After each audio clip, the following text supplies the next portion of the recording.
Well, we're here in Seattle, Washington. Here, we can see outside fog and barges and Seattle-ness, but we're in a hotel room, and I'm so pleased that Chee Dimock has joined us. Chee, hi. So happy to be here. This is great. And Davy Knittle. Hi, Davy. Hey. So we're talking for 5 minutes about an envelope poem by Emily Dickinson, and this is a book called Envelope Poems. And there's another bigger, more comprehensive book called The Gorgeous Nothings. It is not only about envelope poems, but also poems that she wrote on various other strange pieces of paper. And we're going to talk about one of these envelope poems. It's actually a piece of envelope written in the Dickinsonian handwriting. And then in this book, there's an attempt at some kind of transcription. So, Davy, would you read the poem and then we'll talk about it? Sure.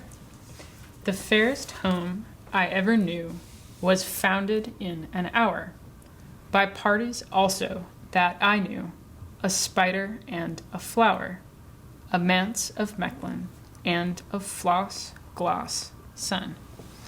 So, Chee, if we're teaching young readers who need narrative and story first, what would we say is the little story here? Well, I mean that a spider and a flower can collaborate and build a house that is both delicate but also, it's actually a house. I mean, if we think of a house made of lace, it's kind of hard to imagine, but that's what the spider can do. And it's almost not a metaphor. They are building something. It's lace-like, the spider. Yeah. Okay, that's great. And so now it is metaphorical because Dickinson is thinking about lots of scales at once. So Davy, what's the larger scale, or what's the metaphor? One available metaphor is that what is founded in an hour like a spider web is a poem.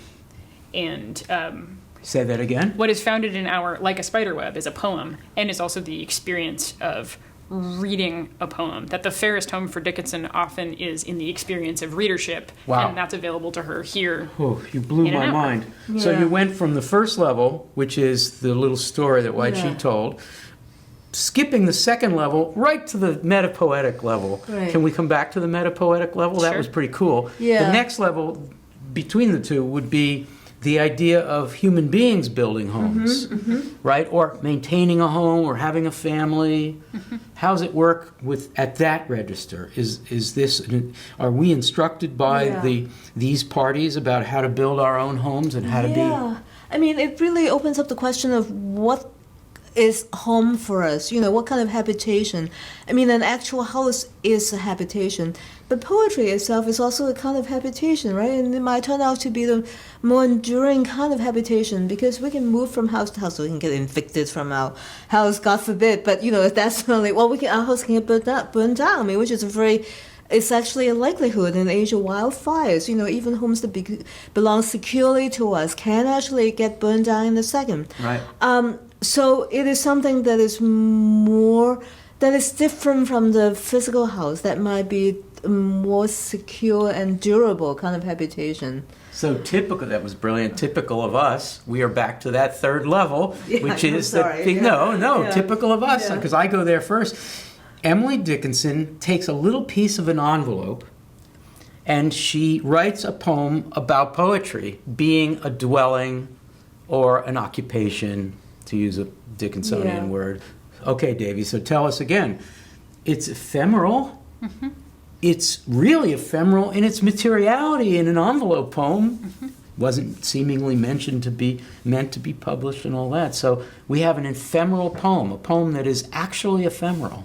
It's also iterable. It feels important to me that the fairest home was founded. I want to hang out with founded rather than built, but also in an hour. That the fairness of the home is at once singular. It's the fairest one, but it's also iterable. That every time a poem is produced, it's the fairest home. It's the best one ever, every single time. Yeah, but also, an hour might not seem like a lot to us in terms of our lifespan, but in terms of the lifespan of a spider, it might be quite. I don't know how long spiders live. That's a not insignificant amount of time. Sure. So it also, I mean, but by the same logic, what might seem, our lifespan is really nothing in terms of the actual duration of the planet Earth, right? But even though our duration is so short, we can actually do something with that duration too, just like the spider. Once again, Dickinson working at scale, lots of scales. Okay, here's another question for the two of you. So the poem is about a not surprising, because we do know nature, but ultimately pretty astonishing collaboration of two kinds of beings. One, a being that moves around and has legs and is a little closer to humans in the sense of movement, and then a flower which is very far away, but it's a collaboration, a co-creation. So here's my difficult question. If it's a co-creation, are we being taught something about how such poems can be co-created? And if so, Dickinson is a singular writer, so is she imagining that there is a co-creation inside her, or is she looking for some other kind of second person, second being? Any of those questions. Right, yeah. I mean, I think that, she would never have known that, that she's still so much alive and well in the 21st century, right? They always put Susan, I mean, that Susan Howe and now Jen Bervin, yes. Creates recreating, making her poem come alive once again in a different medium or in a different way, and so that's a kind of a co-creation too. But I think that she was also co-creating her poems with Sue in some way, her sister-in-law.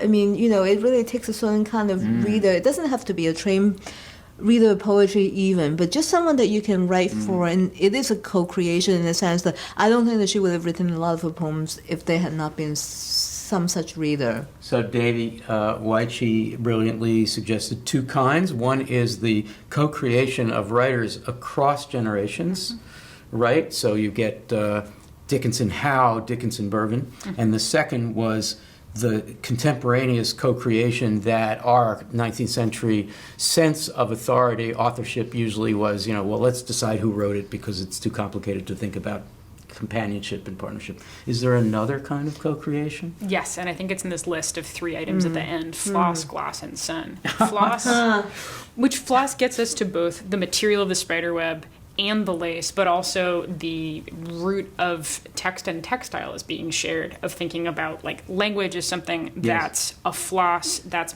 produced of weaving or making, as being a situated environmental project, that the light in Dickinson's room is one of the co-creators of the poem itself. I dwell in possibility, a fairer house than prose, more numerous of windows. The light is coming in. It's a house that it's the possibility itself is a house. So it doesn't have to be fully constructed, right? Just having the idea, the potential. So who's the collaborator in that case? I think time. We have to be. The reader has to be collaborating because exactly. And that's where gloss comes in. Gloss and. Right. It means interpretation. Right. It means doing what you did at the beginning, which is... All of us actually gloss the poem in our own way. And we co-create it. We co-create the poem in our own minds. We just kicked some Dickinsonian butt here. Can I say that? That was a dumb thing to say. We did a great job on this. The 3 kinds of co-creation, which is the Dickinson story, I think. No, I mean, it's almost impossible for reader of Dickinson not to co-create in that sense, because the poems are just so striking that every reader would have his or her own version of the poetry. And it might only take an hour. In fact, for us, it took, I think, about 10 minutes or so. I mean, it's worth doing. Most students spend 5 minutes, but they also co-create the That's poem. Right. Co-creation can happen very quickly. We've blown through our time, but I have one more question. Okay, ephemerality. We have to talk about ephemerality. So the analogy is to a thing that's pretty ephemeral, a home that's created, a temporary residence. And if that's the analogy to our experience with the poem, how can that be so ephemeral? And is that a good thing? I think you both say it's a good thing ultimately, but can we live with such ephemeral things? Well, I mean, I think that it's also repeatable, right? I mean, you know, that's the thing, is that the next reader will come along. I mean, each co-creation is ephemeral. It just happens, it comes and goes in the head of the person who happens to be reading. Yeah. But you just know that there'll be another reader coming along, there'll be another one. Which is the great pleasure of living with literature, right? And a particular pleasure being a teacher, right? So here's a final thought, and you please react to it, both of you. The idea of doing a close reading with others, if it's truly collaborative, as opposed to a teacher saying, you know, forgive me because he's recently deceased, and your colleague, Harold Bloom, you know, who was always great at close reading, but basically did it for you. You know, it was not very collaborative. Okay, but I don't mean that. I mean the close reading where somebody says, okay, this is an invitation for us to collaborate. And the creation that we make, that interpretation in that space, that classroom, that coffee shop, that kiva, is more or less unique and can be reproduced in kind, but not that particular thing. Like what we've just done. Right. No, that is unreproducible. Right. But it's reassuring that there'll be some other version of that. And that is what's so great about experimental, open, or avant-garde poetry, which is that it aligns with the spirit of that thing, that you can do this together, what we've just done, create an ephemerality that is heartening, that is duplicatable, but not in its particular form.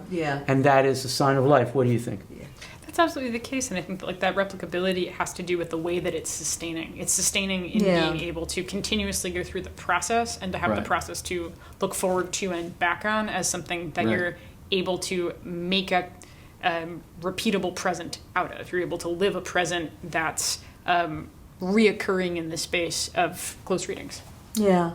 And also there's a bond, too, between us, right? You know, without the poem, there wouldn't have been this conversation in itself. So I mean, you know, there would have been no occasion for us to get together and talk. That's right. Yeah. If I had said to you, why, Chee, come to my hotel suite in Seattle while you're here at the MLA Conference just to talk and meet Davy, no, we would have thought that's a little weird. Yeah, we would never have thought of doing such a thing. It's got to be a poem that we all have some thoughts about, or some artwork or other allows us to have a community which is ephemeral but very, very strong.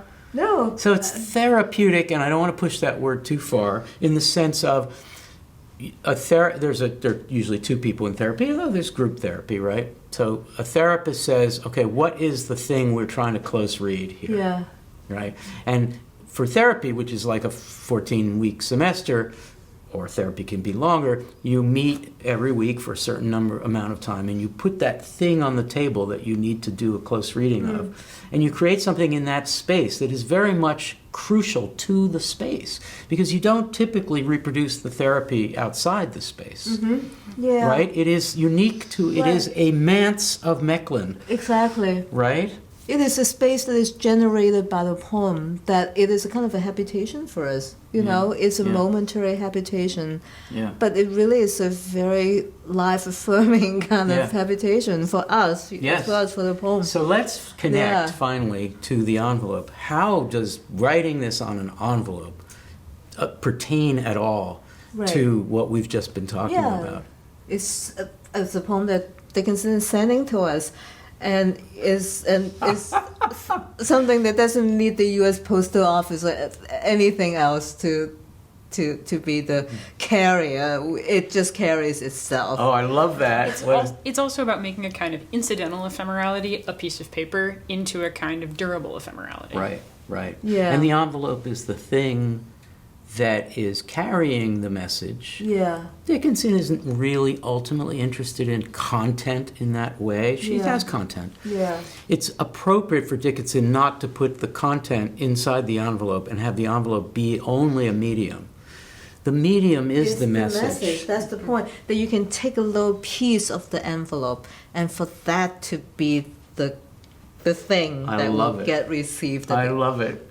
Thank you so much. That was really good. Thank you both so much, Davy and Chee. I think Dickinson This will be was very good. pleased. Yes, I think so.